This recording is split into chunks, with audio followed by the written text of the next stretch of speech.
So in today's video, what we're going to do is we're going to show you how to get a good quality finish using nothing but an aerosol can.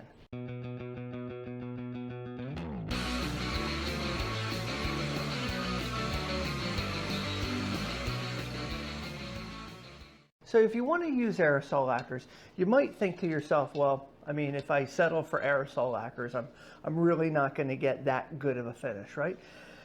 You know, that's not necessarily true. And you would maybe be surprised at how many professional refinishing shops, this one included, have aerosol lacquers laying around. And we have them laying around for one good reason. They actually work really well. Now, it's important to remember when you're getting an aerosol lacquer that you want to have a good quality brand. So how I look at it is I want to get aerosol lacquers from a company who I feel make a good quality industrial lacquer.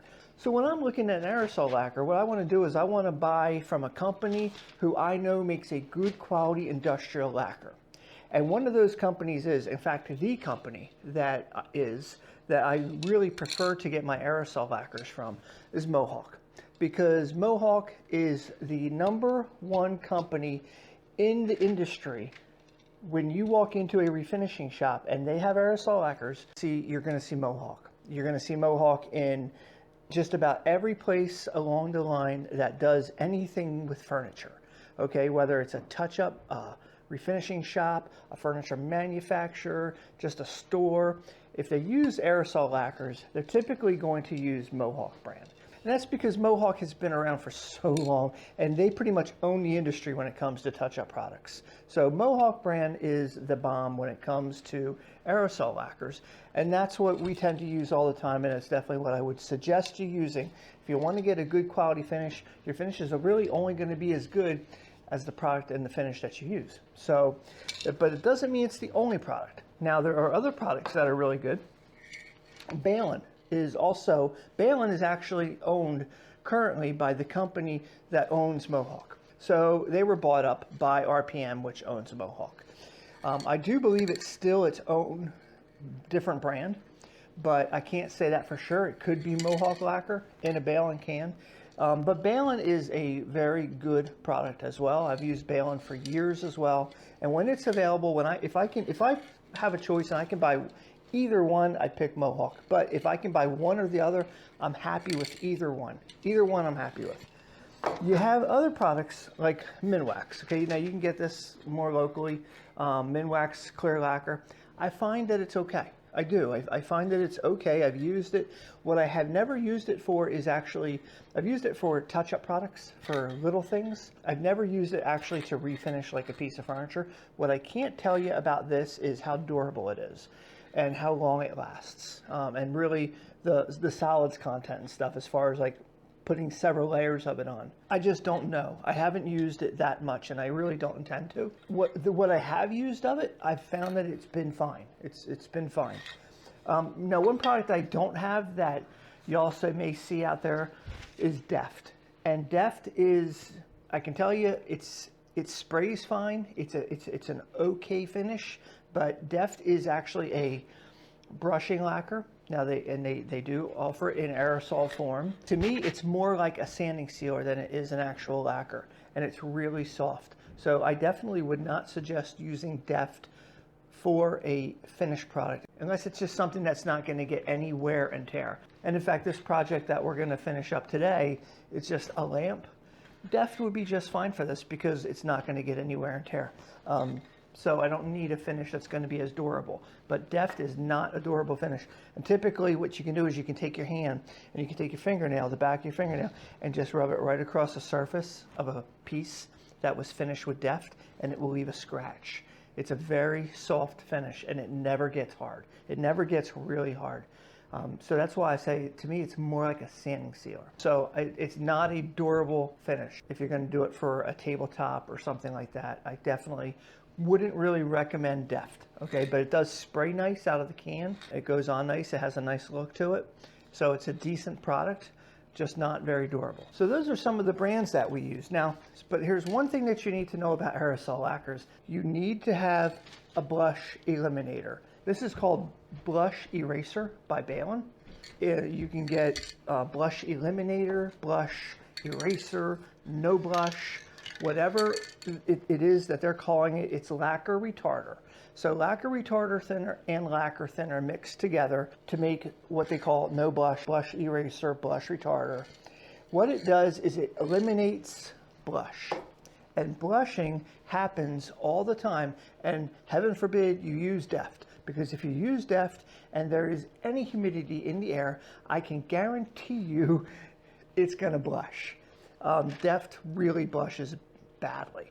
So if you're doing a finishing in the springtime, summertime, even the fall, winter, you're generally okay in a lot of the country, but clearly not in the whole country. In the summertime, springtime, in the fall, anytime that the humidity is up a bit, finishes have a tendency to want to blush. And out of an aerosol can, they blush at a much, much, much higher rate than they do out of a spray gun. Finishes out of an aerosol can, I find, tend to blush almost all the time if the humidity is up. And you know, we say sometimes like about 65% around there. Anywhere above there, you're probably going to get some blushing. With aerosol cans, it could be lower, but aerosol blushes a lot. And what blush is, it's a white haze. So when your finish dries, and you're just going to start to see like a white pearlescent haze on your finish, on the top of your finish. That's blushing. It's trapping the moisture in there. So what you need to do is you need to have a blush eraser. If you don't have a blush eraser on hand and you spray a piece and it blushes, you can't spray back over that blush. Once you spray over top of that blush, you lock that blush in and you'll always have a hazy finish. It'll always be milky. So you're going to need to order this online. I'll put a link to all these things below the video in the description. Hit the See More tab down there on YouTube and you'll see links. And we'll put links to all these products so that you'll be able to find them if you want to get them, okay? But yeah, the Behlen, it makes a good blush eraser. That's exactly what it's called, blush eraser. You'll want to have this on hand, okay? Because if it blushes on you, you have to get rid of it before you spray it again. Okay, so that's sort of the finishes that we're going to use. Now what you can do is you get the lacquers, you can get them in all different sheens. Okay, so this, and the nice thing with Mohawk actually, with Minwax, it's just lacquer. So it's nitrocellulose lacquer. With Mohawk, you can also get pre-catalyzed, okay, which is what that is, all right? So you get pre-catalyzed lacquer, which is a much more durable finish. Now this one is in flat, this one is in matte, this one was satin. I tend to spray a lot more flat finishes. So I'm gonna actually use flat on this piece. So, but you can get it in satin, flat, matte, semi-gloss, gloss. So you can get a lot of different sheens through Mohawk and through Behlen. So you can get the different sheens here. I believe if you do Minwax, I believe you can get maybe satin, maybe semi-gloss, and maybe gloss. So with that. Now with Deft, they have gloss, semi-gloss, and maybe satin. They have 2, maybe 3 different finishes. So that's another nice thing about the Mohawk and the Behlen, as a matter of fact. Now one other thing, and we're not going to do this in this video, but one other thing about aerosols. Aerosols not only come in clear, but they come in toners. And I gotta tell you that the toners are magical. So in finishing, what we do all the time professionally is we're constantly using toned lacquers. So we tint our lacquers with dyes and with colorants. And we do have a video about what type of colorants that we use. Well, you can buy exactly what we make up and put into our spray equipment to shoot on furniture. You can buy it already pre-mixed in a can. So you can get a toner that is, say for instance, cherry, or red mahogany, or fruit wood, or, you know, perfect brown, or dark walnut, or on. I mean, it drives you crazy actually with how many they have. They don't need that many, okay? But they've got a ridiculous amount of them. It can actually get confusing because you just don't know which one to buy. But they are amazing. So you can really take your finishing like to a whole new level if you get some toners. All right, so toners, if you're doing a finish like, you know, say you're doing a brown walnut, you know, get yourself like a brown walnut toner or a perfect brown. Maybe you get a couple browns. You find you can blend in some of the areas that, like say, for instance, you're staining it and you get some spots that are a little bit lighter. You have some wood that's lighter, some rails or stiles and stuff. and you just shade those a little bit with the toner and then finish it with the clear. And your finishing just goes up 100% as far as the quality and the way that it looks and the overall job. And you're just going to absolutely love them. The toners are just simply out of this world. You know, it's something that you might want to look into. And just even if you just pick one up just to give it a try, you're going to go nuts. You're going to love them. So, and they last a lot longer because you usually only use them a little bit. But you can use a toner over the whole piece. If you want to adjust the finish a little bit, if you want to make it just a little bit darker, if you stained it and it's a little bit lighter than you want, or a little bit maybe not red enough, or whatever, okay, in the whole color spectrum, you can use a toner to solve that problem. You can just use a toner on it and it just changes the color, adds color. So yeah, they're pretty crazy nice. So, okay, so as always when you're finishing, especially with solvent-based finishes, such as lacquer, you're going to use any type of solvent-based finish. You'll want to have adequate ventilation and you want to be wearing a respirator. Now, if your adequate ventilation happens to be outside, that's fine. That's plenty of good ventilation as long as you don't finish out in direct sunlight or in a really windy day. So you want to, it'd be nice to have some shade and no wind to finish outside. Preferably no bugs. Bugs are a pain in the ass. Okay, so we're going to go ahead and spray this. I'm going to use a spray mask, so I'm not going to be able to talk during it. But what I'm going to do is I'm going to use my aerosol can, and I'm going to start at the bottom, and I'm going to be very methodical about how I finish it and the areas that I finish and the system that I go through. So just watch this, and I'm going to show you how to do this.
All right, well, I hope that you found this video helpful. Like I said, we'll leave links below in the description for some of the products that we used in this tutorial. So let me leave you with one extra little bit of advice when it comes to spraying and applying spray using an aerosol can.